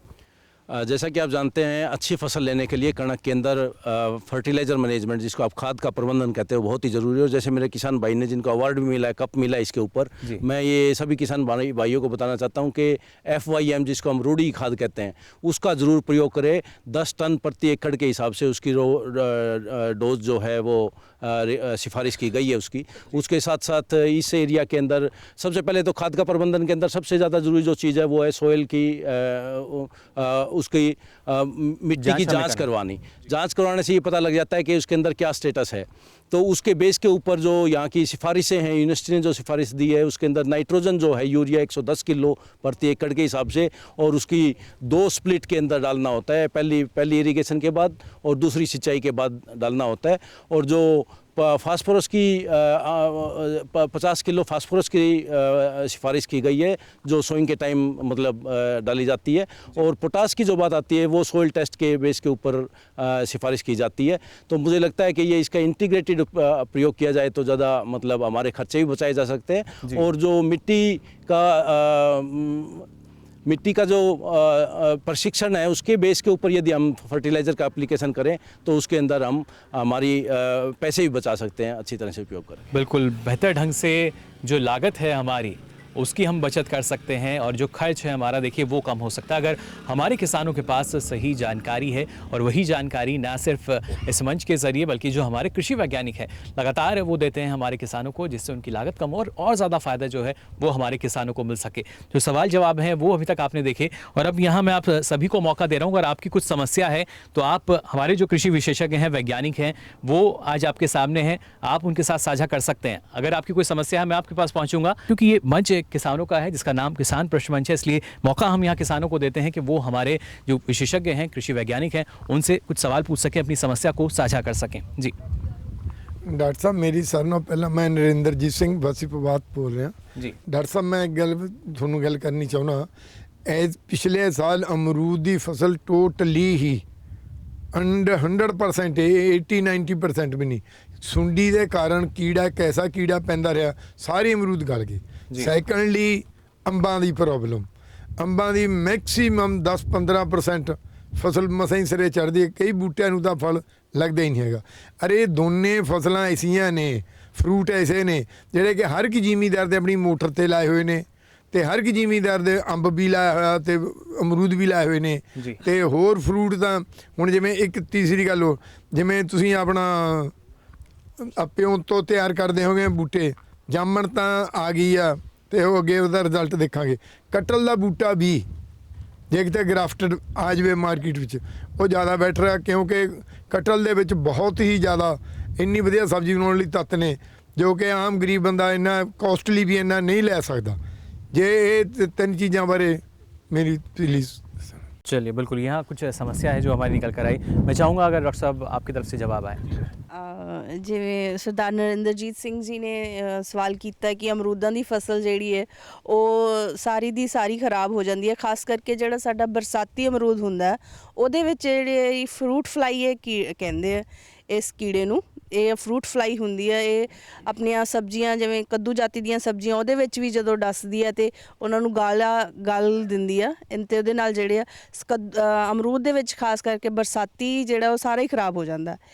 ਸਰ ਇਹਦੇ ਰੋਕਥਾਮ ਲਈ ਜਿਹੜੀ ਕੋਈ ਵੀ ਅਸੀਂ ਕਹਿੰਦੇ ਕਿ ਜਿਹੜਾ ਛਿੜਕਾਅ ਆ, ਕਿਉਂਕਿ ਇਹ ਇੱਕ ਮੱਖੀ ਹੈ, ਮੱਖੀ ਨੇ ਡਸ ਮਾਰ ਕੇ ਆਪਣਾ ਜਿਹੜਾ ਉੱਥੇ ਛੱਡ ਜਾਣਾ, ਅੱਗੇ ਉਹਨੇ ਉੱਡ ਜਾਣਾ, ਉਹਦੀ ਅਸੀਂ ਕਿਸੇ ਵੀ ਸਪਰੇਅ ਨਾਲ ਰੋਕਥਾਮ ਨਹੀਂ ਕਰ ਸਕਦੇ।